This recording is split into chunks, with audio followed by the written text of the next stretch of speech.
So, na-test ko yan, Brother Francis, na noong parang, ano rin ako, nagliliwaliw ako sa doktrina, namamasyal ako sa mga revelation. So, pagbalik ko ganyan, iba na yung sitwasyon. So, parang, nag-isip din ako, o ano. So, sinubukan ko na rin siya sa entertain. Nagtatanong na siya sa iba't ibang end time. So, I found out na marami parang kulang si Sister Joanna. At ako mismo, turo ko ng turo dito sa pulpito, palalim ako ng palalim, pero yung anak ko hindi pala nakakasubaybay. So, malaking daya talaga yon, napakalaking daya. So, ang kagandahan dito, para ako nauntog din sa katotohanan, nagising ako. So, ano nang gagawin ko ngayon? Sabi ni Pastor, defensive na tayo pero pahabol. Papunta tayo ng offensive. So, ibig sabihin, itong offensive, ito na yung hahabulin mo. Ito na yung hahabulin natin. Okay? So, hindi na ako masyadong tatalakay kay natouchdown o ni Pastor. Meron akong isang bagay na nakikita sa atin ito, ang habol na lang natin, Jerome, may anak ka, anak ko, babae. Pero, parehas lang yan. Parehas lang sa training yan. Sister Chip, ang anak mo lalaki. Medyo, masishare ako sa'yo. Kasi parang, sila na lang yung, ibig sabihin, Sister Ne, ang magiging part mo rito, ito na yung gawin mo sa kanila. Until buhay ka pa. Hanggang kung kailan ka mabuhay. Hanggang kailan pa tayo mananatili. So, hindi lang naman ikaw kasama kami. Kasama kami tutuwang sa pamilya nyo, sabi kanina. Sabi sa pag-aaral natin, Abraham na. Sabi natin, complete training. Yan ang ibig sabihin ng Abraham na. Pero madali siyang sabihin, ano? Complete training. Pero, pag ito ay sinimulan mo, sa umpisa ng pag-train natin, madugo talaga, mahirap. Pero pag umaarangkada ka na, sabi ko, di ba pag umaarangkada ka na sa training na ito, unti-unti na siya gumagaan. Ngayon, pag-usapan natin, sabi kanina, nasa chat pa lang, boom, mag-i-start ka na ng training. So, ilan ginawa natin sa pinakabulirin? 5 years old. Bakit ko sinabing 5 years old? Pagka edad 5 years old, meron na yang malay. Kaya na niyang mag-absorb. Gusto ba niya? Tinitake na niyo ba? Okay, pansinin niyo to. 5 years old, meron siya, tinitrain mo siya, kinukompleto mo yung training niya. Nasimula ka ng infant, pagdating ng 5 years old, ibig sabihin niya, may kamalayan na siya. Okay? So, dito tayo sa 5 years old. 5 years old, meron siyang tinatawag na preparation, 3 years. Na yung training niya, ginagawa natin. So, ano ba yung ginagawa natin sa 5? Pwede mo nang pagawa ng 5 years old. Pwede na siya mag-PTT, tama? Sa PTT, binitalihin pa natin, mag-aaral siya ng tracks. At ano, pwede na ba yung 5 years old nag-aaral ng tracks? Pwede na, diba? Pwede na siya. Ang 5 years old ba, pwede na makaintindi ng audio ni Brother Francis? Pwede na ba siya mag-scribe? Tanong, sagot. Pwede na, di ba? Pwede na, di ba? So, actually, pero sinabi ko lang 5 years old. So, meron, sa loob ng preparation niya ng 3 years, ito, natututukan siya, 5 years old, ng magulang, no, tutok. Tutok, 3 years, tutok. Tutok talaga, no? Talagang Binabantayan talaga mula umaga, sa hapon, sa gabi, tutok talaga yung ipinapagawa ng magulang sa anak niya. Okay, Sister Ne? Dito ma-a-apply sa inyo, Sister Ne, kasi may maliit kayo. So sila, Jerome, at saka si Chim, bagamat ni alam sila, plus meron ka ng dagdag si Roa. Di pa nila alam yan. Si Roa hindi niya alam paano. So ititrain mo pa sila, tuturuan mo pa sila. So yung gagawin lang, hindi nila kayang gawin yan, kailangan i-train pa sila doon. Tama? Hindi kasi nila magagawa yan unless na-i-train sila. So dito pumapasok yung manuod yan. So ito nilalapat na natin yung training dyan. Kasi kahit sabihin mo na gawin mo yan, gawin nyo ito, hindi yan kaya. Hindi nila kaya. Kailangan talagang i-push sila at tutukan. Tutok. Pag sinabi mo yan, tututukan mo sila. Hindi yung basta sasabihin mo ng utos, o gawin yan, gawin nyo ito. Hindi. Tapos yan. So kailangan pag sinabi natin, PDT, tracks, audio, kailangan gawin. Okay? So dahil sa inyo, bata pa, maliliit, nasabi ni Chip kanina, ano yung pwede gawin ni Chip? Ano yung pwede gawin ni Roa sa panahon ng PDT?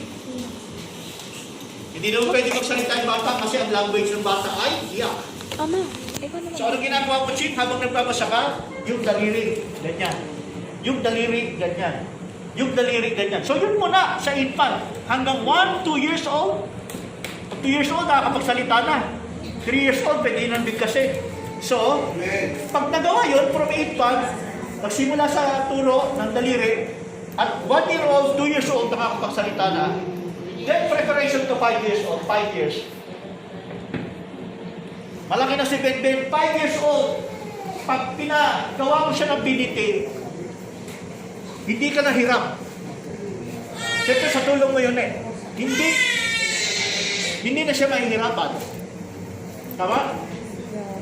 Ito yung gusto ko sabihin. Complete training, Pastor, susundan ko lang yan. Right. Alam nyo ba kapag nakumpleto natin ang training, 5 years old preparation, so 3 years old, na kanyang ginagawa, dami dito ang gagawin eh.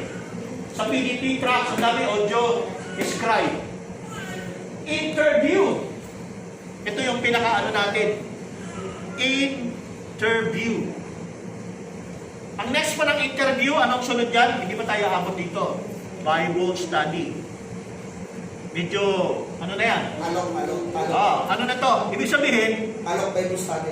yes, pagka-alok Bible study, ibig sabihin, meron na siyang regular sa nakuha niya sa interview.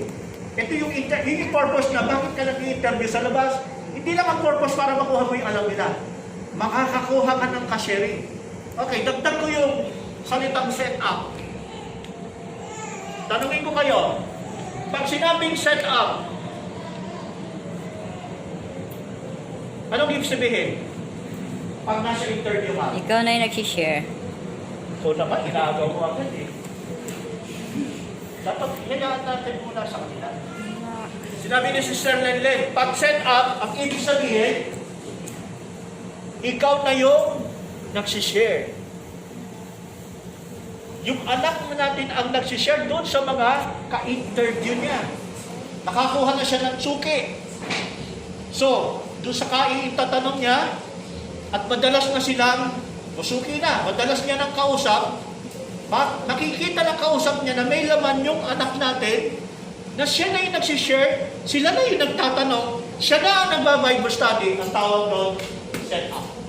Could you imagine, 5 years old, nasa set up na kanya? Okay, ito, nagtag natin. So, napakaraming gagawin, sa complete training na yan, tracks, audio ni Brother Francis, nasa interview, itong Bible study, ito yung magiging result ng interview. Okay, so, bakit sinabi 5 years to preparation to 3 years? Ano ibig sabihin, Brother David? Pagka 8 years old na, di ba? 5 plus 3 ilang? 8 years old. Ano ibig sabihin nito? Kung nakukumpleto na ang training, keep. Kapag ang anak mo kasi lalaki, at isabay din natin kay Sophie, Sister B, kahit babae yan, pwede siyang magamit sa church, di ba? Pwede siya magamit. Okay. 5 years old, 3 years, na siya ay rigid sa training, kumpleto ang training niya, tutok ng magulang. Ano ang mangyayari sa bata at the age of 8 years old? Nag-start ng bike. Pastor. Ang edad ng bata, pagtutok sa 8 years old, servants na. Pwede ba? Kapag ang bata, naturuan talaga, natutukan talaga, pwede ba siya maglingkod sa loob ng church at the age of 8 years old? 8 years old, dapat siya na gumagalaw sa loob ng church. Kaya niya lang magdikot. Dapat dikunin na. Dikunin na yun. Kaya na. Kaya sabi ito, hindi ako papasok dito kasi yun yung ibig sabihin ng kahul na tayo kung hindi natin natutukan talaga. Correct. Dapat 8 years old pa lang ang anak, servant ka sa loob ng church. Siya na lahat ang gumagalaw. Pati nag-aasikaso ng upuan, lahat. Siya yung pagpasok sa church, kakanayin niya, i-interviewin niya na, kamusta po kayo? Saan po kayo galing? Kumain na po ba kayo? O, so, tas yan na mo yung sila na yung magsiset up nung mga kausap. Yung ginagawa ng elders, ay dapat ginagawa ng 8 years old lamang. Gawin o hindi? Ngayon, sinong relihiyon ang alam niyong gumagawa niyan? May kilala kayo? 8 years old, servants na sa Lord Church. Jehovah's Witness, yes. Sa Mormons. Mormons talaga matindi. Kuha na yan. Ibig sabihin, kuha na ito ng denominasyon. Advance pa sila dyan. Sinasabi nilang bakit ang bata kailangan hayaan ninyo kung di nyo supilin ang kanilang pagkabata. Yan ang dumudurog sa training nila, mga kapatid. Hindi nila alam na dapat yung bata, tinuturuan talaga, sinasanay sila sa training, at kapag ang bata tinitrain, marami na sa sakripisyo talaga sa kanya. Pero, yung sakripisyo, yung kalugihan ng bata sa kanyang pagkabata, ang itinuro mo yung mas maganda na matututunan niya paglaki niya. 8 years old, servant na.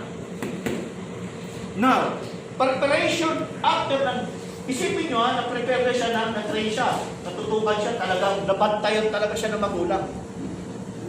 At naipapagawa sa kanya yung lahat ng mga tungkol sa training. So, 8 years old, bumilang ka bago dumating ng 16. Si Bimoshen, 8 years old, servant na siya, pastor. Yes. Siya na yung, pagdating mo sa church, maaasahan mo, nag-aayos na upuan, nag-a-arrange dito, at siya yung pinakamaagang nasa church, Right. na ang pagpasok natin, ayos lahat, nakaset up lahat, tapos bihis na bihis, polo shirt, may necktie, nasasalubong sa'yo na nakangiti, at kakamayan ka talaga na, praise the Lord po, napakagandang umaga, kamusta po kayo? Welcome po sa gawain. Hindi na kasi mangot. Mukhang nakakatawa yan, di ba? Kasi hindi tayo sanay. Pero pag pumasok ka sa ibang simbahan, ganyan ang makikita mo. Grabe yan. Totoo ba yan? Hindi. Totoo yan. Mamamangha talaga yung mga visitor niya. Hindi lang natin alam, mga kapatid, yung tinuturo ng ating kapatid, yan ang magiging resulta. Mas higit pa sa nakita ng denominasyon. Right. Mas higit pa sa nakita ng denominasyon, nakikita na tatanong ni Brother Francis. Kasi, ano yung magiging kalamangan natin? Tanungin kita, Pastor Jay. Kung ang denominasyon na abot nila at tayo, maaabot din natin yan, ano ang magiging kalamangan natin sa kanila? Progressive. Anong progressive? Alam natin yung mensahe talaga. Yes. Yun ang hindi alam ng denominasyon. Ang alam ng denominasyon, practical living. Yung itinuro sa kanila, nang gawin yun, nang pag-train sa kanila, nakuha nila yun, pero ang kakapusan nila, yung mga kapahayagan. Yun ang kulang nila. Tayo naman may pahayag, pero may lapses naman tayo pagdating sa training. Saka niya? So, 8 years old, ngayon, 8 years old,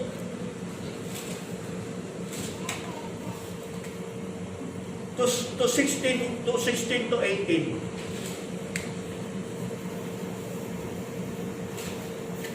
Ito, parang nakita ko lang ito eh. Anong kalagayan ako? So, mula 8 years old, tutok yung kanyang, tutok ang magulang sa bata. Tapos talagang nasa servant na kalagayan na siya. Servants, 8 years old, servants na. 16 years old na. Anong posisyon na sa loob ng church niya? Aaronic priesthood. Yes, Aaronic priesthood. Elder na yun. Ano na siya sa loob ng church? Elder na. Elders. Nagtuturo na. 16 and 18 years old. Iba na yan, kalagayan niya. Tuturo na yan. Nag-handle na ng gawain niya. So, ano pa? Pastor na yan. At the age of 16 to 18 years old, hindi lang siya servant. Elders na siya, posibleng pastor na siya. Nag-handle na siya ng gawain. Okay? So, yun yung dapat na kung napulido natin itong complete training talaga. Kaya nga, so aakit pa ito, no? Itong elders, nagiging ano na siya, pinaka-pinal, overseer. Kaya ito, bago marating to, hindi basta-basta yan. Kaya sabi ni Pablo, Pastor, ginamit ko kanina, si Timothy nakarating dito. Si Timothy nagawa lahat ito. Kaya, ano sabi? Sa murang edad ni Timoteo, pastor na siya ng iglesia. Ibig sabihin, hindi lang siya basta pastor. Pastor, Yes, pastor. Si Timothy ay humahawak na ng bawat iglesia at kaya isa siyang overseer. Ano ang overseer? Brother Magella? Bishop at the young age. Yun yung merong kompletong training. Sipin mo, at the young age, si Timothy ay isang overseer, naging bishop, na humahawak ng napakaraming iglesia. Praise God. So, hindi ba yan yung dapat parating, di ba? Kaya lang, gahol na tayo. Gahol na, di ba? Pero, ganun pa nga kahit gahol, ang sabi kanina, hahabol tayo para offensive. So, ibig sabihin, binumulat na ng Diyos sa atin. Ako nakita ko rin ito eh. Sabi ko, pambira. Ang laki pala ng pagkalugi natin dahil lang sa kamangmangan. No, napunta yung ibang bagay, yung focus, ako halimbawa, ako yung focus ko, napunta sa ibang bagay na marami palang dapat na simulan sa mga maliliit lang muna, sinisimulan natin at maiipon yan, mapunta ka sa perfection. Grabe, sabi ko, buti na lang 12 years old pa lang ito na. Kaya pang habulin, kahit babae ito, wala na akong lalaki. Pero ito challenge sa meron ngayon. Sister Ne, ito'y malaking privilege ngayon para magawa ito. Habulin mo na ito. Ang ganda nito, pag ito talaga magawa. Kahit na yan, nagsisimula na infant, 7 months? 7 months din? 7 months. Maganda, Sister Rudy, Brother Jerome, simulan nyo na. Simulan nyo. Sabi nga, kung natandaan niyo yung sinabi ni Pastor kanina, ang complete training sa Abraham papunta ng, hindi nyo natandaan? Di ba? Mula sa Abrahanda, papunta ng, Emergency. ha? Emergency.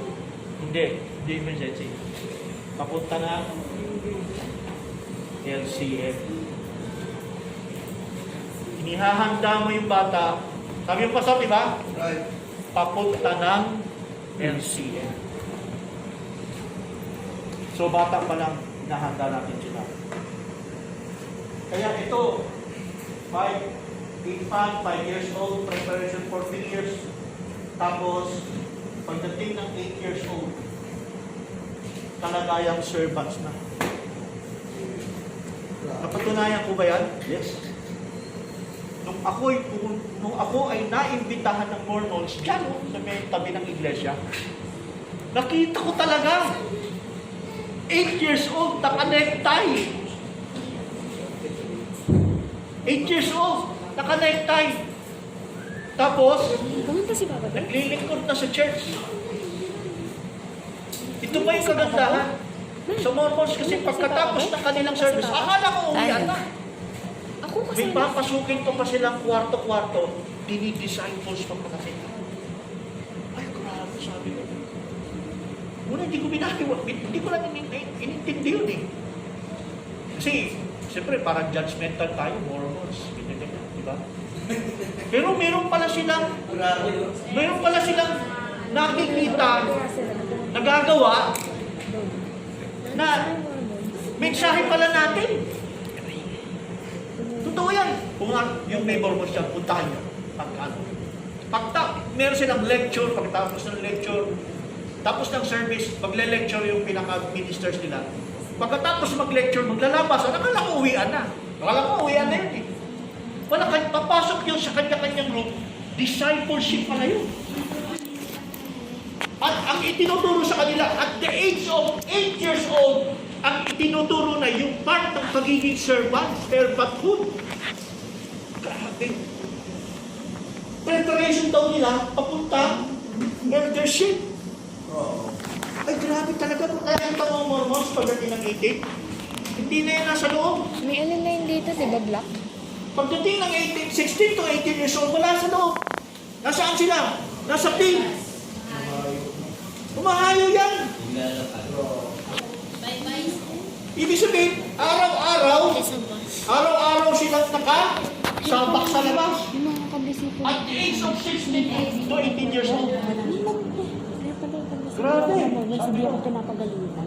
So, tayo, ako doon, sabi ko parang judgmental ako. Kasi Jehovah's Witness, halos yung witness. Ang Jehovah's Witness, meron naman sila solido sa pamilya. Yung opposition, sinabi ko kay Brad Francis yan eh. Nakita ko yung Jehovah's Witness, may opposition, tatay, magulang nanay, sunod-sunod na mga anak. Tapos lahat sila may Bible, nakabuklat yun. Pag sinabi ng kanilang, anong tawag nito, facilitator, tawag nata nila doon. Pag sinabi ng facilitator nila, pastor, pag nagsabi yung facilitator nila yung nagtuturo sa harap, nagbukas yun ng talata sa Biblia, matik yun yung tatay, ina, nakatingin doon sa pinabubuklat talaga yung Biblia. Yung training sa kanila yun. Kaya kita mo, Saksi ni Jehovah, kasing laki ni David, marunong sa Biblia. Kabisado ang Bible. Kasi training talaga sa kanila yun. Oo. Kasi ni David, ni JP, magaling sa Bible. Memoryado nila yung Bible.